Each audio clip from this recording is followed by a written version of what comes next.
loading snacks.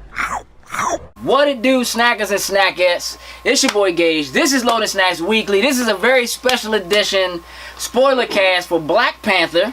Yeah. That's right. Got the homie Adam from MSR here with me. What up? The dude Sin over there in the beautiful green jacket. You know, chilling. You know what I'm saying? With the acacia. That's an acacia scarf right there. Wakanda stand up. You know what I mean? I love it. I love it. Military You got the purple cup. That's the Wakanda stand up. yeah, but I'm on my Killmonger, my military stuff. My man, I feel you. I feel you. Listen, New Joker's behind the camera. Yo. So the dude New Joker, and then the homie Coop over there right now running the Facebook Live for us. Look, before we get started, a couple things we want to do, just a little bit of housekeeping. Make sure you like, share, and subscribe because that shows us love, and we love it when you show us love so we can show some love back by making sure we continue to drop more gems like this for all of you. Yeah. Before we go too deep, do me a favor and tell everybody where they can find you and all of what you got going on. Gotcha. MSR the podcast, Opinionated AF the podcast. You can find all of that on my social, MSR_Adam on everything. Everything. Yeah. On everything. On everything. I put that on everything. On everything. Real That's my sauce. On everything. Okay. Like Mumbo sauce. Put that on everything. On everything. That's what we doing with Wakanda. So listen, warnings right now. This is a spoiler cast. We are going to be talking about things, details that happen in the Black Panther movie. So if you haven't seen it, go. And you don't want to be spoiled, go see it. And then watch this. Yeah. And come back. Yeah. Bang. You should have already. You should be on like your second or third by now. My coworker's going to see her second this week. I'm planning my third this week. Can I shout out to Erica Totten who saw it for the 6th time today? Woo! Wait a minute. 6th time. But didn't invite me. Okay. Now I don't know Erica. Invite but my had man. I, you know what I'm saying? Wow. Like, if you going, let me know. Yeah. Black Panther's like, Thanksgiving. Like right after you always can go back. Yeah, you just keep going back. It's like leftovers. Keep the leftovers up. Still It's leftover good. stuffing. Exactly. Still good. Yeah. So look, this is what I want to do. I feel like we can't really talk about the movie itself before we discuss the atmosphere around the movie. So we got together a couple weeks ago and we talked about the hype around the movie and just how we felt about it or whatever. So we all saw it, but we actually all saw it in separate theaters at separate times. Yeah. So tell me what was your experience like? What was that like? You went with a group of friends? Yeah, I went with the team. We dressed up. Shout out to Narga. She had her whole, the entire, African garb on, man. She was beautiful that night. Everybody was beautiful. She's beautiful every night. She's beautiful all the time. Okay, I just making sure. I didn't want y'all trying to say Thank you for checking that. Put the bumpers in the lane so that it always hits he was going to go back to that after this. Okay, yeah. She was like, what you mean? Nah. She's gorgeous all the time. We'll be waiting for him when he get back. She was a different kind of Wakandan beautiful. Okay. And the whole team, my man P had on the gold Black Panther hoodie with the gold J's on. It was great. And it was great that, when we first got there, we went to Mazda Gallery. Okay. So we first got there, we didn't see a line. Well, this is different. Maybe it's not going to go like we thought. Right. But when we looked around that corner, line wrapped all the way around. For sure. And I think the dopest part was when we were standing in line and, we all talking or whatever, everybody's really excited. The let out, because we went to the 10 o'clock show. Okay. Must have been a 9 o'clock show or 8 o'clock show, I guess. The let out came out, and when people came out of that theater, they were like, yo. Yeah. Y'all are going to love this. People, you could see the pride on people's faces when they came out of the theater. So and that got us energized, man. Yeah. So it was a beautiful thing. I mean, of course, there's black folks in the theater, so we were. Hey man, people came in there with plates and stuff. I know, people came in there with actual dinners and all that. It was acceptable because it was you knew that was going to be. You knew it. You came in. It was an event. You know what I mean? So definitely, man. I mean, my theater experience was both times. By the way, was incredible. Okay. Both times. Yeah. What about you, Sam? My theater experience was entertaining, just like yours. Like I get there and I'm seeing all day because I didn't go Thursday. I went with my movie going clique that I always go with, and we went Friday night. So I'm getting there and all day I'm seeing all y'all post online. Everybody got the African garb out, coming out like Coming to America. So I'm like, I want to go see a show. I'm trying to get this stuff on camera, all this stuff. I get there, I see none of it. Right? So, I see none of it. So I ain't gonna lie, I'm disappointed. Okay. Right? So I'm like, me and the wife were sitting there waiting for everybody else to get there. So after a while, I saw a nose. I said, I'm gonna start see, like just keep looking, right? I said, hold up, there go one, right there. Okay, hold up, there go another. Okay, and then before I knew it, they was out there. Yeah. Hey, look, they out there having photo shoots. Yeah. They was taking in front of the big poster joint, like the gold shoes with the gold embroidery on everything. Like they out there stunning, slapping everybody's hands and everything. I'm like, oh, okay, now it's serious. I was wondering where y'all was at. Right. Getting to the theater. You forgot it was black people. I'm gonna say, were they late? Y'all touching on what I'm about to get into. We're in the theater, right? And I'm looking like, I know the show is sold out. Right. Why is all these empty seats in here? Right. So I go ahead and jump out there and make the joke. Okay. Like, you know, just being late. You know, it is what it is. Because by the time at the end when the house lights came on, seats were full, of course. But you know, when the trailer started, I ain't looking for y'all. They were all that Chipotle, apparently. Right. You know, I'm focused. But afterwards, leaving, I'm seeing people in the lobby conjugating, talking to each other about the movie, all that kind of stuff. The next people about to go in, hey, y'all gonna love it. They're sitting in the lobby. Like, people ain't so fast to leave. They're sitting there talking about it in the lobby, which I thought was real dope. Yeah, exactly. Our experience was like that. The thing that was kind of special for us, you know, we have a tendency to go a day early. We usually go the day before the actual movie, you know, premiere date. So it's a Thursday night. We're around the corner at the Blackest Theater. You know what I mean? It's at the Magic Johnson Theater. Okay. I mean, it's an AMC theater, but let me tell you something. So we're going to an 8 o'clock show. Now I always go early. Like we know, like if we're going to a 7:30 or 8 o'clock show, it's regular for us to show up like an hour early. But I had a feeling. So I'm like, we should go a little early. Spidey senses. I'm like, we should probably get there like 6:30. Yeah. Right? Yeah. 6:30. I'm leaving the house because it's literally down the street. Coop hits me. Yo, I'm here, and there's already a line. Wow. Stop playing. You know what I mean? Clear.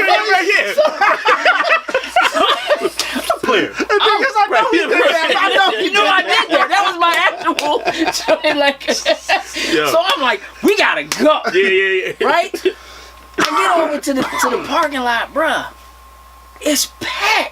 Wow. Like the lot is full. Wow. Listen, it's been getting more and more. Yeah. It's right. You know what I mean? Like it's been getting more and more common that like on a Thursday night you start to see people kind of come out because used to be you had to do a midnight. Right. Now that they doing it like 7:30, 8 o'clock, like people seem to be kind of catching on and doing it early. But this was so different. Like I parked away. Yeah. You know what I mean? Like I was hot. Like. Yeah. I gotta walk. Well, I mean, listen, I do this normally. I have a place I park. Somebody was in that spot. You know what I mean? Like, this is not right. So I'm like, I go inside. When we get there, Jokes is there in line at the front of the line, but they're lined up at the door. Now, let me tell you something. Unlike every other movie going experience, where they form like a straight, let's wait to go in kind of line, that was not the case. Not at it was all. just kind of people. Yeah. But it was a lot of people. That's what you told me about. Right. Okay, that's what. Jokes told me about this. So he apparently just bogarted his way in front of the door and stood at the front because everybody was just kind of around. Hey, look, I ain't mad at you. No, not at all. Because you know, unlike a lot of the theaters right now do assigned seats. Yeah. This one doesn't. Right. It's So you got to get up in there and secure a spot. That's why we usually go so early. Exactly. But let me tell you something. So I'm there, they're there. We go up. My youngest daughter is with us. And as people are coming, like, and the line is getting longer and there's more and more people, it's like people in business suits, people in dashikis, hair out. They stop in front of the poster, taking pictures, posing, jail poses, everything, right? Oh, yes. And I'm like, and it's the age gap was incredible. Yeah. You know what I mean? Like, we're there, and our ages, there's like a 10-year gap, you know, in age with us. Yeah. So that we kind of run the gamut. My daughter's there. There's a couple other younger kids there too. But there are people in their 50s, their 60s. Right.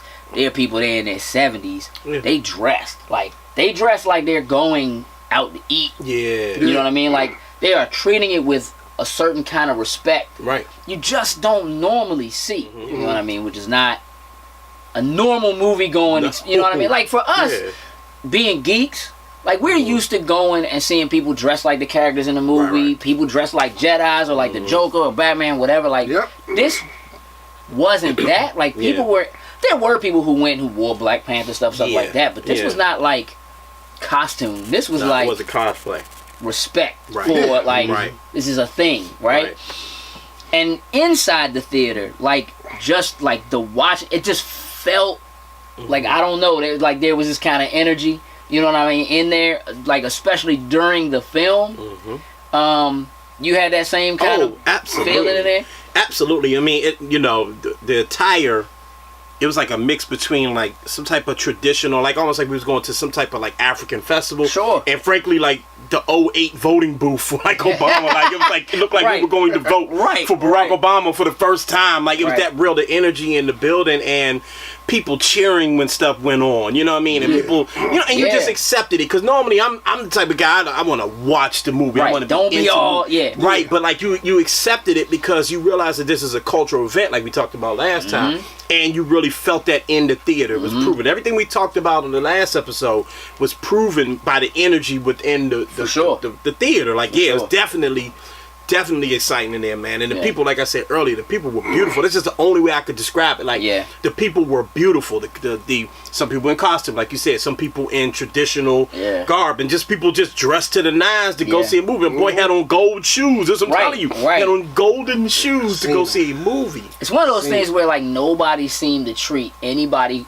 like people came just like this. You know, people had on Black Panther t-shirts. You know what I mean? People would dress like Black Panther. There were people who would dress up like they were going out, and nobody looked at anybody and was like, "Why you do that? Why you going? Why you doing so much? Why like there was none of that." You already kind of talked about the coming out, people kind of hanging out and congregating, and like we were that first run of that show. So for us coming out, we were those people who were saying like, you gotta go see this. You better secure your spot. Don't come out here to get drinks. Nachos. No, I thought it was a assigned seat. I had to worry about which is cool. I had to worry about that. Make sure. You ain't taking my seat. Exactly. But you know me, like even if it is assigned seats, I always going with the mindset I'm gonna have to tell somebody to get out of my seat. Trust me, I was ready for it. I've been there. But done it. Spider-Man Homecoming had to tell, hey, you in my seats. Because those things can be a little complicated sometimes. You're in H19 and you end up in J19. But my seats. I did it. I'm just telling you. It's called reading. It's fundamental. I sat in the wrong seat for half of a show one time. Yes, I did. Let me tell you something tricky about my joint. Big and black. Yeah. So it worked out. So I was wondering, why they hovered over me the whole time? Like, excuse me, you're sitting in the seat. I was like, oh, my bad. You should have just said something. I didn't realize. Not me. I should have said, move, colonizer. That's exactly right. Told this mother and her kids, y'all gotta go. Get up. You're in my seats. Now, mind you, though, but listen, this wasn't the whole theater wasn't assigned seats. It was just like this was we went to the XD where the seats were. Okay. They sit in the moving seats. Y'all know y'all ain't pay for no moving seats. That's different. Yeah, that's different. Yeah, it's not like they were off, but I thought, okay. Yeah, no, you tell them you're not supposed to be in these seats. They got up and got way away. Because I paid for seats right in the middle. Anyway, listen. I digress. I want to talk about the film. Okay? Real quick, though, I want to say, my in the theater experience, one thing I noticed, at least when I went to go see it, that was dope. We had the cheers and the claps and stuff, but at the end, probably like 2% of the people left. Oh, people waiting.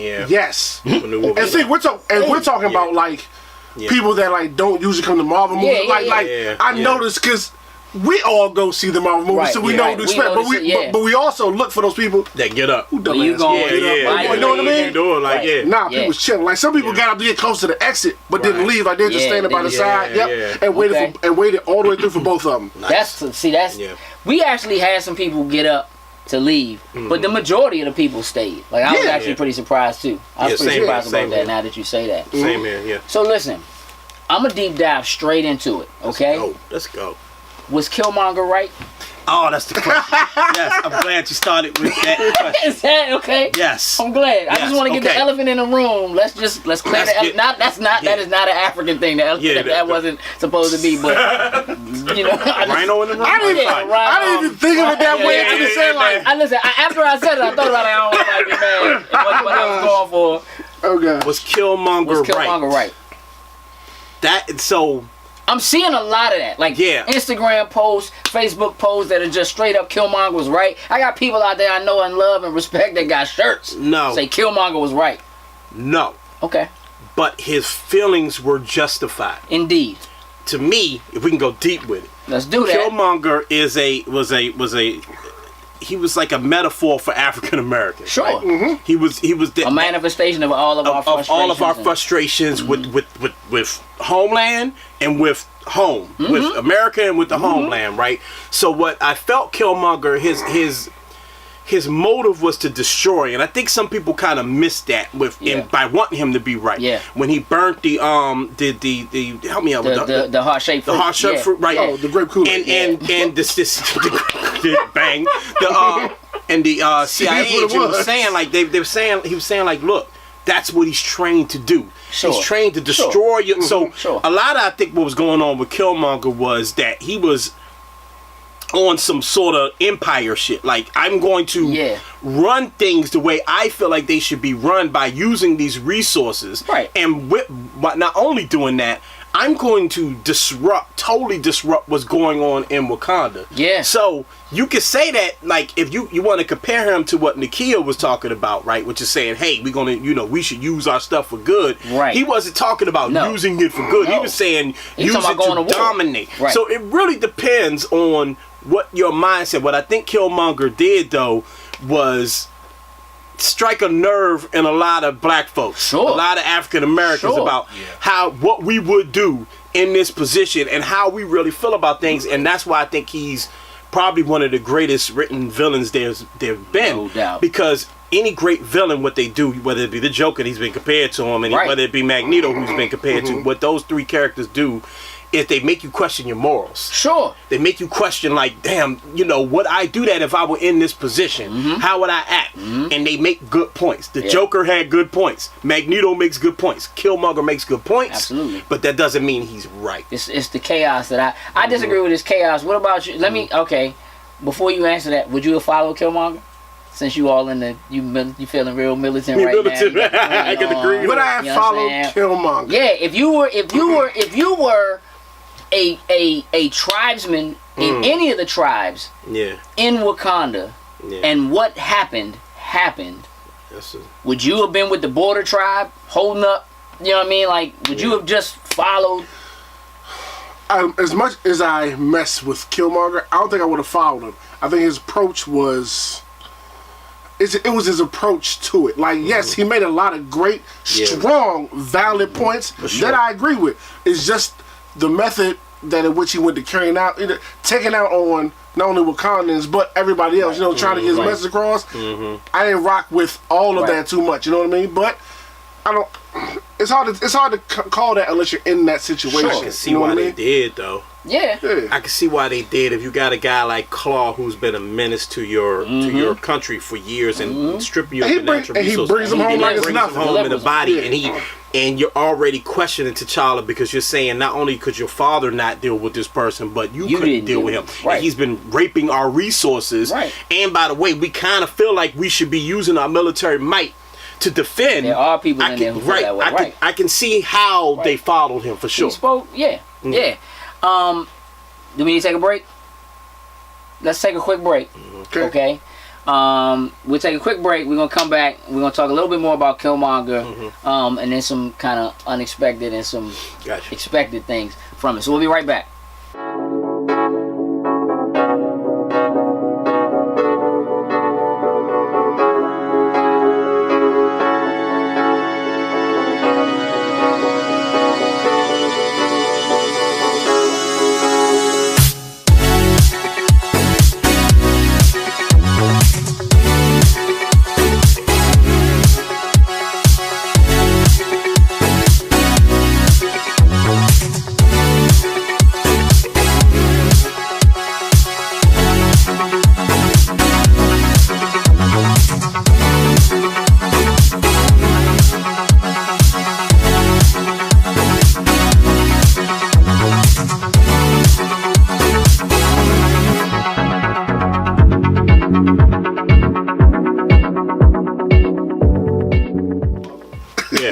welcome back. Listen, we're not laughing about Killmonger. I just want y'all to know that something else happened. Yeah.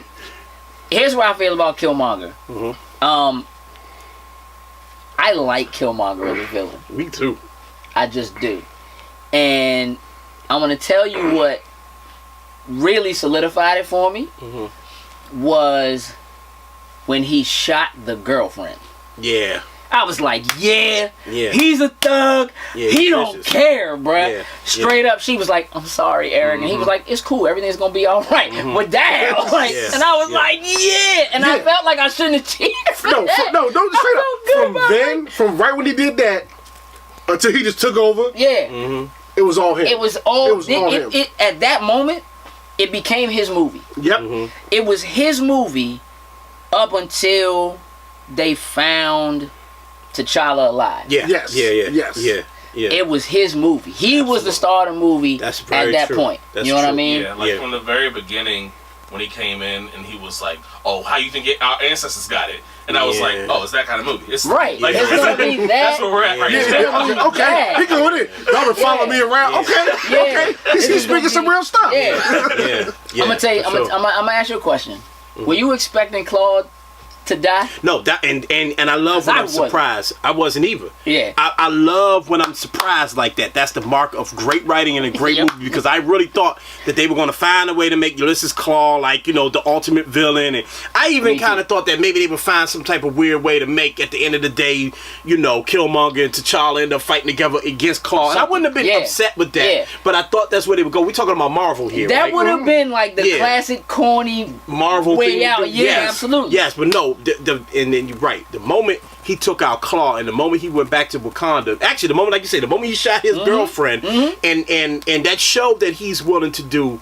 That justified what he said at the crowning ritual, at the whatever you call that lake. That justified that when he said, "I've been through so much just to get to you, just to kill you. I came to kill you." You believe it because he took out Claw and I don't know if he loved her or not, but the woman he was with, you know what I'm saying? He took her out. He was kissing her. He was kissing her. That's what I can say. Hey. Yeah, but you never know. But I knew he was a beast. I knew he was a certified beast when he killed Claw. Yeah. Just me watching it, everything. I'm like, oh, he hit him 3 cent a match from that distance. Oh yeah, no, he knows what he's doing. Yeah. He's a shot. Like, it's something there. Then they started explaining, like, they started going through his resume. I'm like, military, Annapolis. And when they started explaining that, they was like, hey, dude, he was like, "No, I'm challenging you." I'm like, "Don't do it. Don't do it to T'Challa. Get your ass whipped. Don't do it." I want to tell you. Can I tell you what one moment made me feel like somebody get this dude? And like when he was like, "Ask me what my name is," right? And wait, and T'Challa was like, "Get him out of here, right?" Listen, real talk.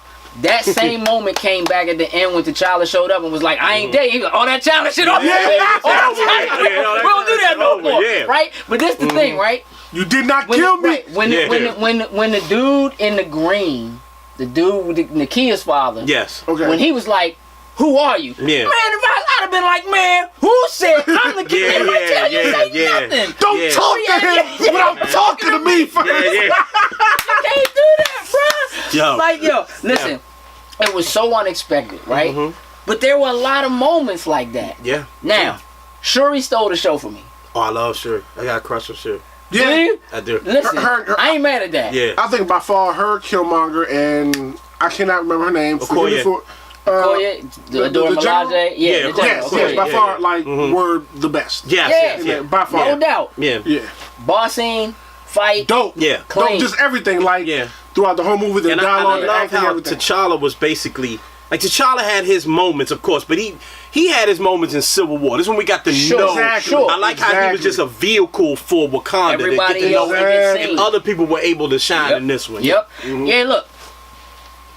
I'm those standout moments, Colonizer. You know what I mean? Don't scare me like that, Colonizer. What are those? Right, all of that. Why do you have your toes out in my lap? Right, straight up. Like, I love it, yeah. Just even like, cause I really, it felt a little off when he first steps off the ship and they have a little bit of banter. But when he gets down into the lab with her and you kind of see like they really have a banter and she's like, go ahead, hit it. Yeah. He's like, just anywhere? Like, yeah. She's like, man, don't be kicking stuff around in my lab. What is wrong with you? Right, yeah. Like, you told me to hit the Shout out to my joint. the man ape. Mbaku. Mbaku. Yes, that's it. Now that stole the show. Dope. Scene from the first scene he stepped on, stole the show. He was a beast. We will not have it talk. Yeah. Look, I didn't honestly. I didn't know he was in the movie. Right? I didn't know that actor was in the movie, but I know him from a Person of Interest. He played a bad guy in there. Okay. So when he stepped on scene, I was like, oh, he about to kill this joint. He about to kill this role. You know what I mean? And I'm sorry, I have to say this, but their conference room or whatever it is where he was at was dope. The hardwood floors, the view, and I was like, I want to go there. That joint is not like it should be for rent. Like, like make that an Airbnb. I will be there. We don't Airbnb. They need a Wakanda Disney. We do Black Airbnb maybe, but we don't Airbnb. They don't like well, I'm sorry. You tell that to my wife. Okay.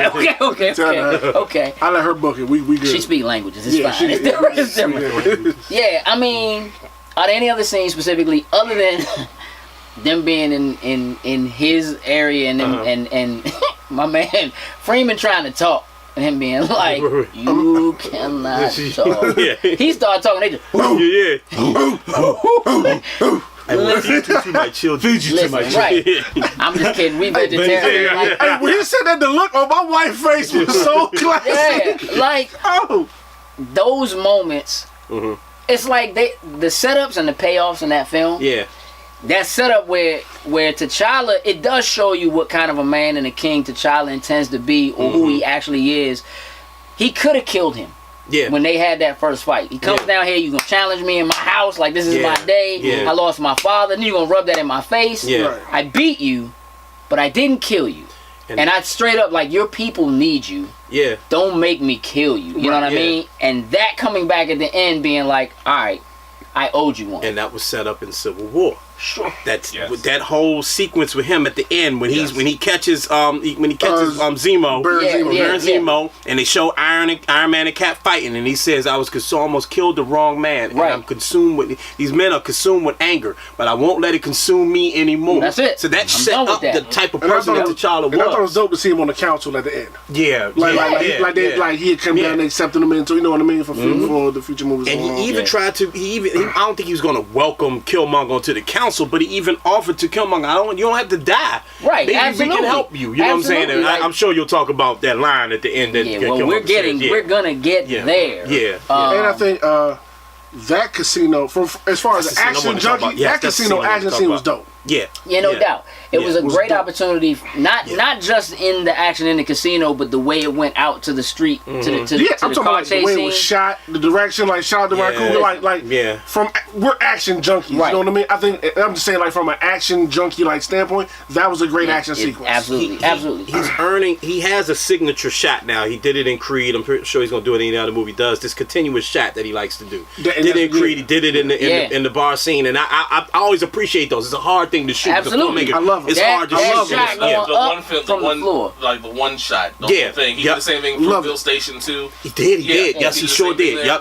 So that's a signature thing for him. That's like Spike Lee with the crane camera and Right. That scene had that. He has that crane camera that starts behind the back as Nakia is shooting. The crane goes up. Somebody's actually taking that camera up there so you can see Okoye finish her fight up there and knock them down. It's a joke. I don't know if it's Vanity Fair version. Somebody where he's explaining that scene. They put like a camera on Vanity Fair. Yeah, and they put like a camera on a string. Right. And ran the joint up there, and everybody's doing their action sequences and old thing it's just hard to do, man. Everybody's got to be on point. And that's exactly what he said. It's difficult to do, but they put it off. Definitely. Yeah, I mean, forgot about the fruit. When it comes to the casting, the acting, the direction, all of that without a hitch. Can I tell you what my favorite thing about this movie is? It is the audio. The audio in this movie is so good. It's so specific. There are moments in that, like when Okoye is fighting there, you get that like and you get that music, it just hits. Like it actually carries you and allows you to vibe from the Too Short playing in 1992 in the beginning. You know what I mean? As they kind of pan up, like all is so well thought out. I agree. You know what I mean? It's so deliberate. I agree. Once they get out of the casino and he gets, they're on the street and they drop the joint from the soundtrack with I can't even think of the homeboy's name, but they drop like the signature song off the soundtrack with the drums and and I usually don't like when a song plays in the middle of it. It's like but it was tight video. Because there was no music and then Claude was like let's put some music on. Like, you know what I mean? Like this ain't a funeral, put the music on. Like it's you on my SoundCloud link? That please don't make me listen to your music. They actually have like a legit Claw playlist that they're gonna put out for the movie. Really? That's dope. That's dope. They should. They should. All right, so listen. Let's get ready to wrap this up. Let's talk about the 2 end credit scenes. Okay, let's go. First end credit scene, we get to see T'Challa being diplomatic, stepping in front of the UN, delivering some lines. Some lines. I bet I don't have to say it. Yeah. Tell me what's the line that stands out from that. Do you have a line that building bridges? Instead of tearing down bridges, we build bridges, which is like obviously that's like straight up you Trump. Smart, it's like I mean, smart people build bridges. Right. In times of crisis, smart people build bridges, and fools put up barriers. Yeah. Build barriers. Now, people in the theater was like, "Whoop." Like we know what that was. Yeah, you know what that was. Sip tea. It was like carpet in the back.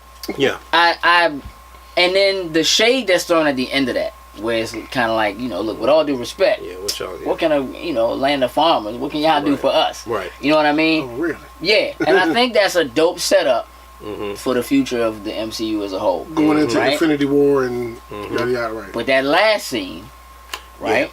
Yeah. Let's talk about my man Bucky. Yeah, now, let me just put this out there. My daughter loves Bucky. Sebastian Stan fan, okay?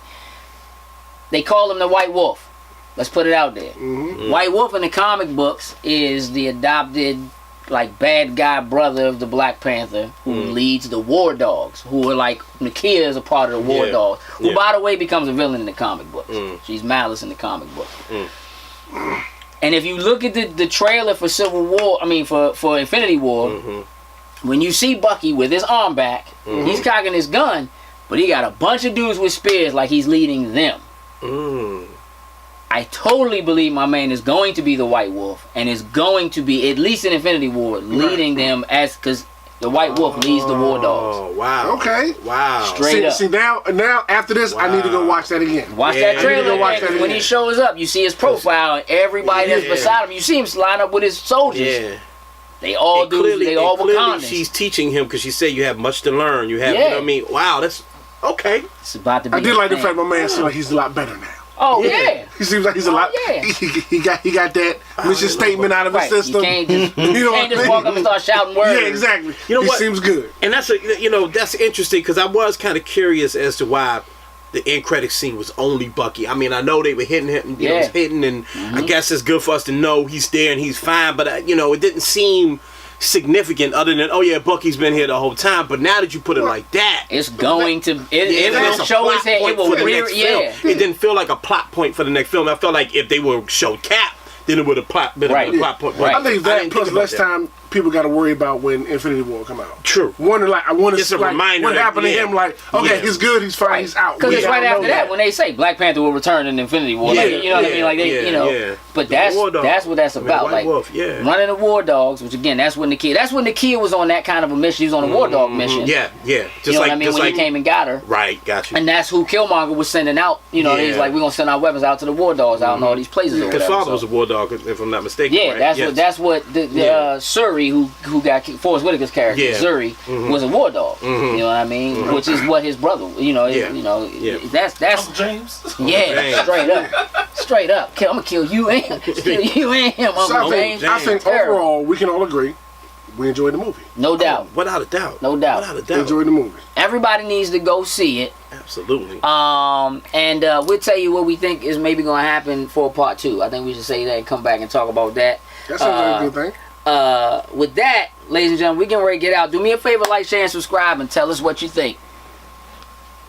He giving me the hard wrap. Right, yeah. Wrap it up, B. Wrap it up, B.